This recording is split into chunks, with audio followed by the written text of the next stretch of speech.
السلام عليكم ورحمة الله وبركاته. ازيكم يا حبايبي كلكم؟ وحشني. عاملين ايه؟ يا رب تكونوا بخير وبأحسن حال. هنسمي الله ونصلي على الرسول عليه أفضل الصلاة والسلام. اللهم صل وسلم عليك يا حبيبي يا أفضل خلق الله وعلى أهله وأصحابه أجمعين. وحشتوني كتير كتير كتير، وأسفة جدا على التأخير.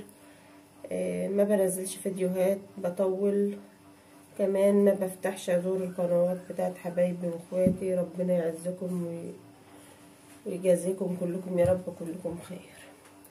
رايحه اعمل ايه الوقت يا ولاد؟ رايحه اعمل معاكم عصير سهل واقتصادي وكمان في نفس الوقت حلو جدا. طيب عباره عن ايه يا ام فرح؟ عباره عن جوافه كده يا حبايبي. الجوافه دي طالعه معايا من الفريزر، بس انا ايه يعني بشيلها بالشكل ده كده، ما بقطعهاش اكتر من كده يا ولاد. يعني بشتري القمع اللي في الوش ده وخلاص، وبغسلها غسل كويس وبشيلها في اكياس عادي في الفريزر، بتقعد معايا من السنه للسنه. الجوافه دي كنت جايباها من سعر الكيلو ب5 جنيه يا حبايب قلبي، في اوان الجوافه، مش في الاوان دي. في الاوان ده بقى بتعمل من 20 ل25 ل15، في يعني في رنج الاسعار اللي انا قلتها حاليا دلوقتي دي. تمام. فبشيل الجوافه في اوانها، الحاجه في اوانها بتبقى كتيره ورخيصه وسعرها كويس، وكمان بتبقى طعمها وليها ريحه اوانها يعني كده، يعني ايه، مش عارفه هتبقوا فاهمين قصدي ولا ايه. يعني بتبقى حلوه في اوانها. تمام. بتاخر عليكم ليه يا حبايب قلبي بصراحه، يعني انا في مشغوليات، يعني الحمد لله، يعني ربنا يعيننا جميعا كلنا على اكل عيشنا. وكمان يا حبايبي ده سبب تأخيري على شوية تعب، يعني ايه الحمد لله، يعني الدنيا بتروح وبتجي معايا كده، يعني الحمد لله. تمام. تعالوا بقى اما نعمل العصير بتاعنا ده، بما ان الجو حر. تعالوا اما نعمل العصير بتاعنا ده، وكمان هقول لكم على المكون اللي انا بضيفه عليه. طلعتها من الفريزر بحيث ان هي تفك يا حبايب قلبي، ما تبقاش جامده على الخلاط. تمام. بالشكل ده كده. حابه ان انت تشيل البذر بتاعها، شيليه عادي ما فيش مشكله. مش حابه عادي خالص برضو، ما يضرش. وكمان يعني بتبقى الحاجه اللي حوالين البذر دي بتدي طعم كويس. اهم حاجه ابقي صفيه، مش اكتر من كده يا حبيبه قلبي. تمام. جوافه بيضه وقعدت معايا من السنه للسنه او زادت عن حدها في الخزين، بتفضل معايا بلونها وبريحتها وبشكلها يا حبايب قلبي. طيب بتعملي فيها ايه يا ام فرح؟ زي ما قلت لكم يا حبايب قلبي، اهم حاجه ما تخزنيش الجوافه اللي لونها مخضر دي. ده حاجه اول. خزني الجوافه البيضه. تمام.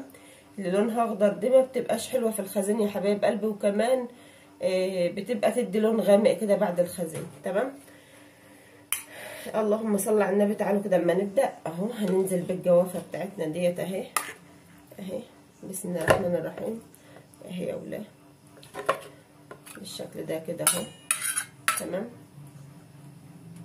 كمان هنا معايا مكعبين او 3 تلج.